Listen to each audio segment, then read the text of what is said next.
out of all the Power Rangers seasons to remake, there is only one that I generally think would be the best, that would carry on and keep people happy.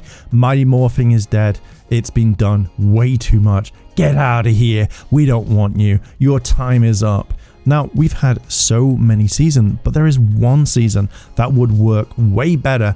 And I'm not talking about you, Power Rangers Turbo. You get out of here as well. No one wants you. Let's be honest. There is one season that would be the best season that could make so many toys, so many seasons, and that season would be Turbo. No, I told you to get out of here.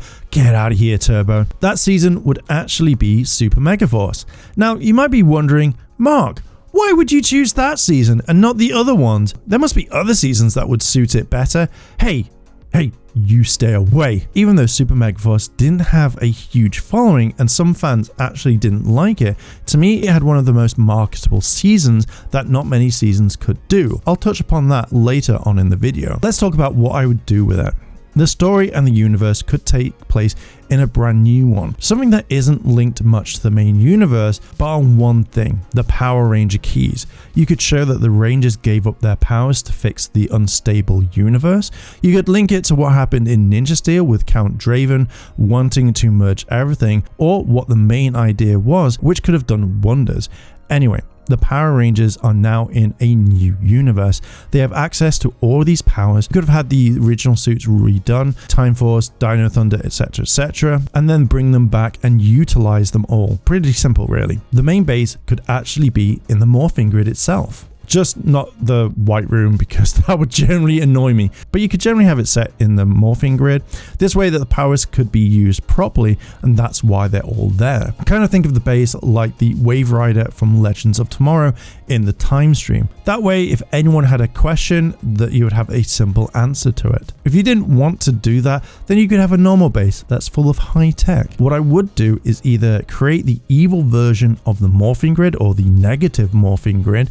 That way you could bring in what I think would be the coolest thing. You could have bad guys access any of the evil Rangers, including MMPR Green, White Dino Thunder, Dino Charge Silver, anything like that, or the two evil Rangers in Ninja Storm. If you wanted to add stuff from the comics, you could have the Century Rangers. That would be kind of cool at the same time. Or you could make your own. Not you, Shadow Turbo Rangers. How many times do I have to say it?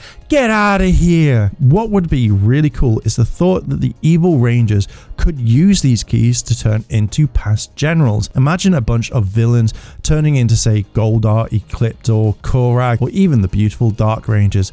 Who wouldn't want to see these bad boys back in action? All these bad guys coming back would be amazing, and probably one main reason why people would actually tune into the series. So one thing the fandom really likes is when the cast stick about. It's why a lot of people really kind of resonate with either the original cast or like some of the cast that came in at the very beginning and stayed all the way until, like, say, Turbo.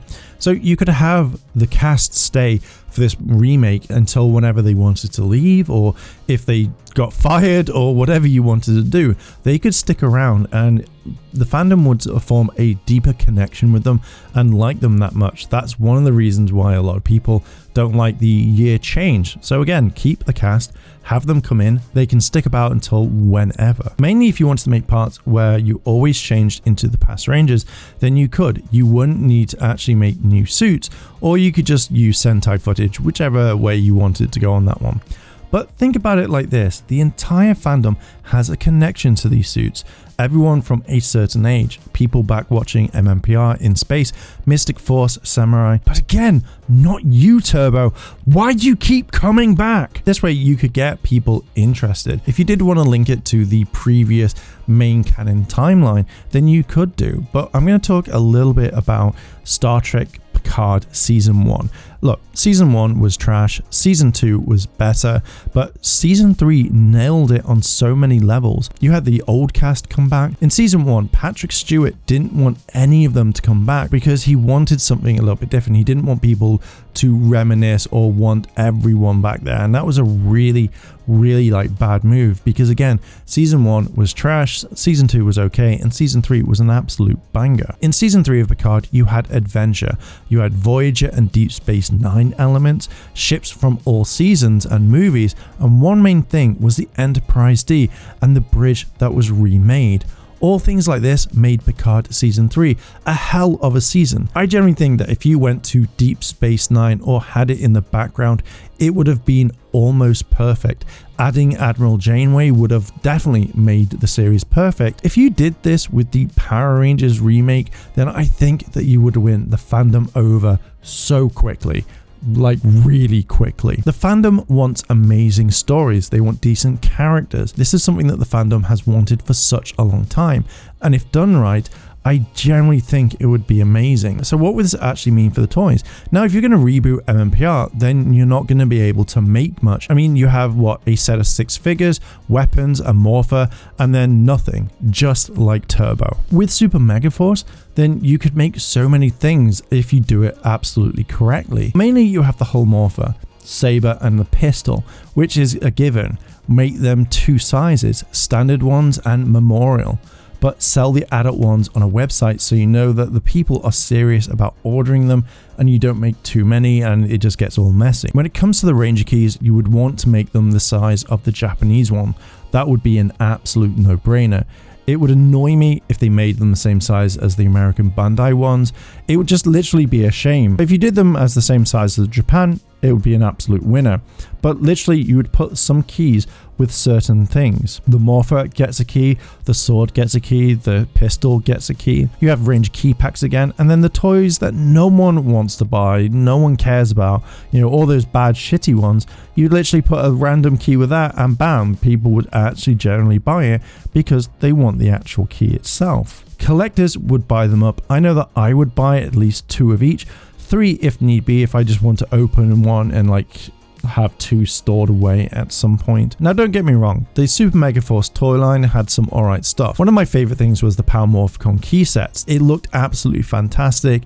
They had some nice shine to it, and it's actually one key set that I generally really wanted to add to my collection, and I still have it to this day. But this then opens up something that you could do.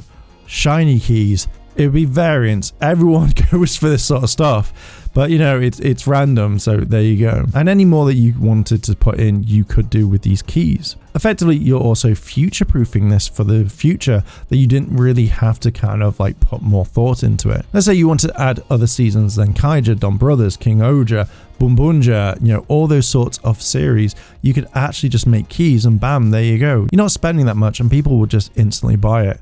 I know I would, because I already have. Go check out some of my reviews on them. The fact is, if you wanted to add in some suits from, say, Zenkaija or King Oja or whatnot, you could just get the suits from Japan and you wouldn't really have to do anything new with it. You could just have the suits there and have them fight whenever. You have an entire warehouse of these props and costumes and bam, you're easily printing money. I just think that Super Megaforce would be the perfect series to reboot and do some amazing things with the brand. There is so much potential within this series, and I do think a lot could have been done even when it was on the screen. I just think that Super Megaforce would have been the perfect series to reboot and do amazing things with the brand. There is so much potential within the series, and I do think a lot of it could be done. And Turbo, come back here. I have something to tell you. There you are. Get out of here, Turbo! No one wants you! Anyway, I am going to leave it there. What are your thoughts on this? Do you think that Super Megaforce would be the perfect Power Ranger series to reboot? Or what do you think it would be? Let me know down below in the comments and let's get this discussion going. If you want to help out the channel as well, check out the Patreon and the channel memberships. Thank you very much for listening and watching, and I'll catch you in the next video. I want to say a big thank you to all my Patreon supporters, and I wanted to shout out Kimono Cat. Your help goes a long way to help support the channel, and if you want to help support the channel, the links to my Patreon and channel memberships are listed below in the description. あらあら、チャンネルをサポートしてくれてありがとうございます。チャンネル登録、高評価お願いします。以下のリンクから商品を入手することができます。